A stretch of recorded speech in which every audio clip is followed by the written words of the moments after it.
You were looking at the landscape. You were in corporate America, and now all of a sudden that was accelerated. You're starting your own company, you're coaching, you're speaking. What are some of the seismic shifts that you're seeing that really are affecting the way that we live and the way that we work? Yeah, I think the seismic shift we're trying to create is helping women be more intentional. So I would love to see the future when people are talking about the seismic shift has been women being more intentional in their career planning, being their authentic self, as you said, and looking up, because we're so conditioned to put our head down and work hard and wait to get tapped. The seismic shift that I'm seeing though in the research, and it's a little alarming to me, is that we went through COVID. It's amazing we're still talking about that, but we're still dealing with the aftermath.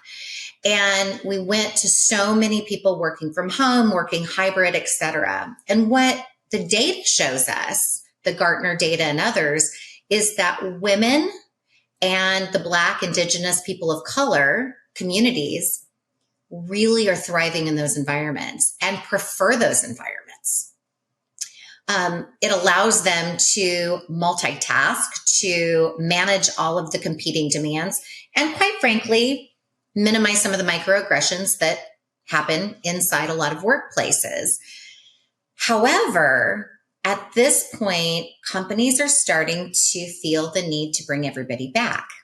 And I understand that. Obviously, not all work is portable. But in this move to bring everybody back and not realizing the impact of minimizing the talent pool, because women and minorities have gotten really comfortable and have done quite well. I mean, we've really seen a globalization of the workforce because you can work from anywhere. The bigger concern I have is the step back that I think is possible. And that is over 60% of leaders that Gartner studied still feel that if you're not walking the hallway, you are not showing up and fully performing.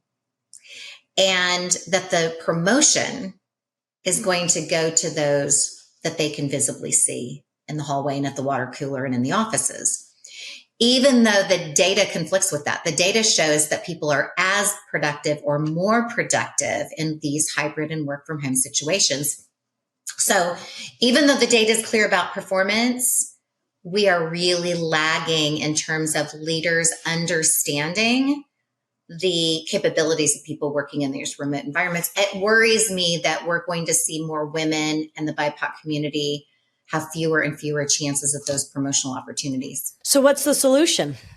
What do we do? I think it's a couple things.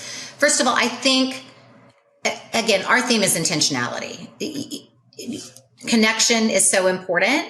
And I think that this aligns. It's also about being intentional. So we really suggest find your moment. If you have those opportunities where your work is remote or your work is hybrid, don't take that for granted. Don't assume that that's good enough. Find those moments. If there are days where the majority of folks are in the office, that might be a good day for you to be in and making connections.